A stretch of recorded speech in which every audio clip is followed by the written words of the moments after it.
Just when you think it can't get any better, something unexpected happened and then boom, everything just changes.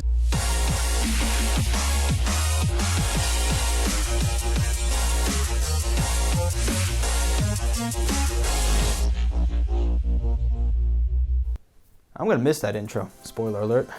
Hello everyone, it's your favorite on again and off again conductor, Demetrius Villa, who if it's not about work or if it's not about roommates who don't clean or that new Spider-Man game that came out for PS4, because I haven't gotten a PS4 and just happened to find the last one in the whole state. Finally, news came up and just woke me up and finally got me back in the game over here to see what's up with everybody.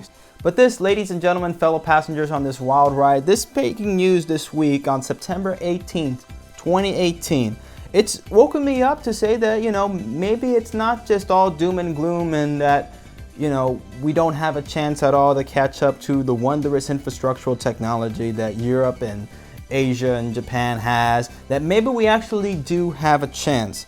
And despite the efforts of rabid resistance to the will of the American people and the market, a great big beautiful tomorrow is still just a dream away. Brightline, America's only privatized higher speed passenger rail service, the one that we've been talking about for years and supporting on this channel and been going to events and supporting politically and getting in there for. If you haven't heard about it yet, we have tons of videos on that you can go ahead and see. We're linking them in the description below and we're linking them right here on the video for your convenience to see. But just this Tuesday, September the 19th, they have acquired XpressWest, the planned private high-speed rail service to run between Las Vegas, Nevada and Victorville, California, starting in the year 2022.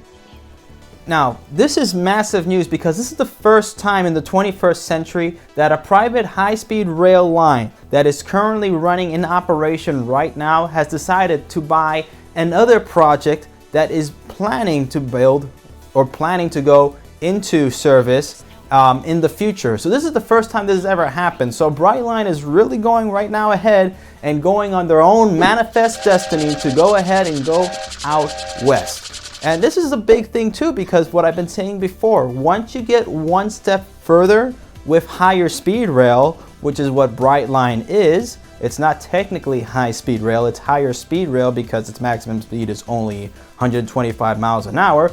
Once you get that first step going, then you can get to the next step of having actual high-speed rail.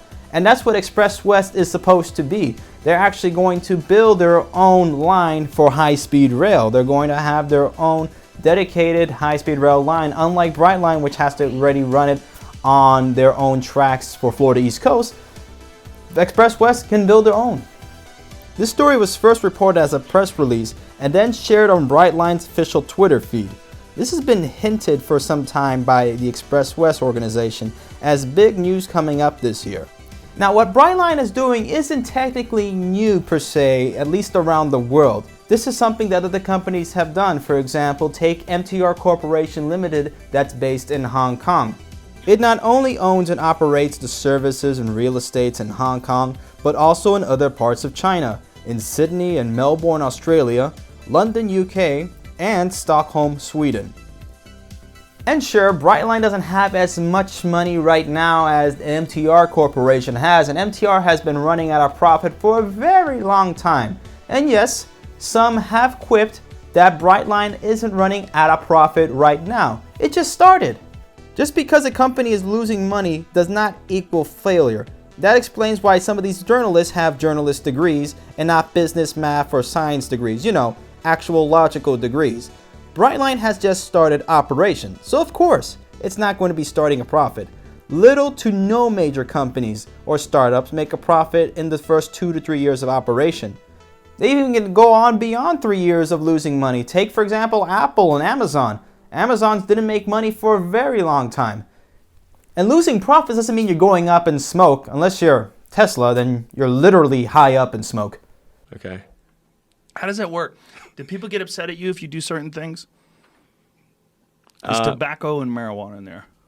That's all it is.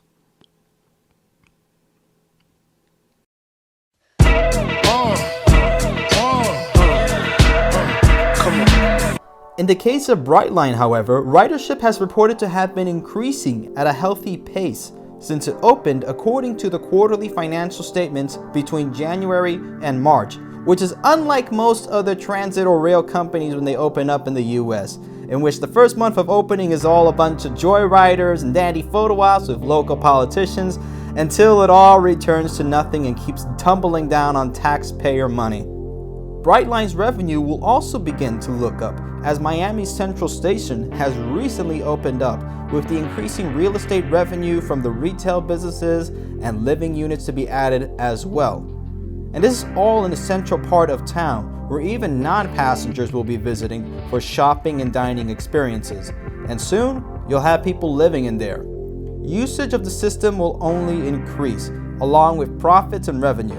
And by the time Brightline stops going into Orlando, it will be operating at a for-profit business, or at least close to for-profit.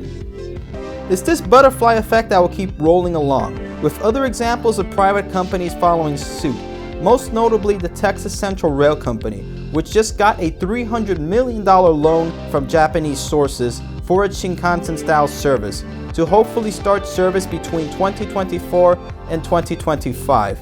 And here's the big paradigm shift, ladies and gentlemen, where Brightline is going to be operating between, at least for now, Victorville to Las Vegas until it expands over to Los Angeles, is going to be right next to the California High-Speed Rail project. And by that time, if Brightline is correct, and let's just say realistically that they open up in 2025 or 2026, let's even put it at 2027 if we're going to say it that way, California will still be building its high-speed rail line, and that will be on taxpayer-funded money. That will be a public project that is still running from there.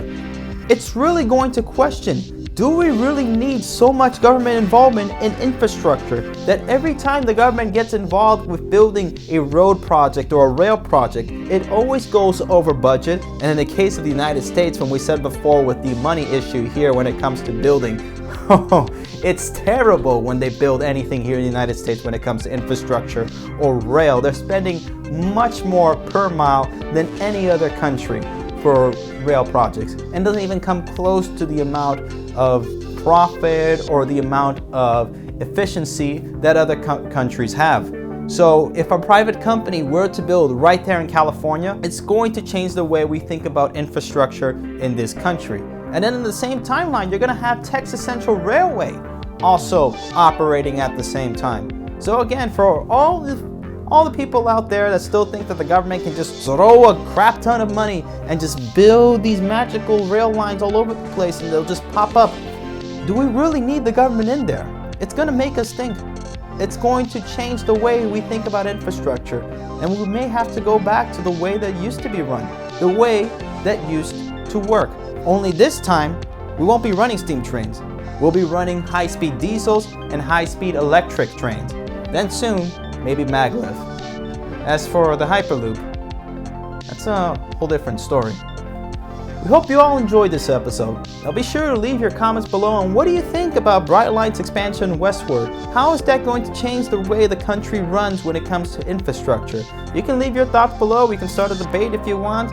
It's all up to you. It's all an open forum right here on YouTube, and we don't censor anything, unlike YouTube.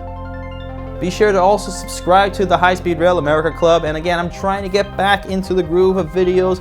Every time something gets up or I have a script going, it's always something that comes up. Again, I'm working, but I'm trying so hard to get back into this that maybe this piece of news has really brought to light that this is something that we cannot just let go. It's something that we have to keep rolling on and keep bringing our voices together to make sure that these projects are going. It's not just something that we can just support.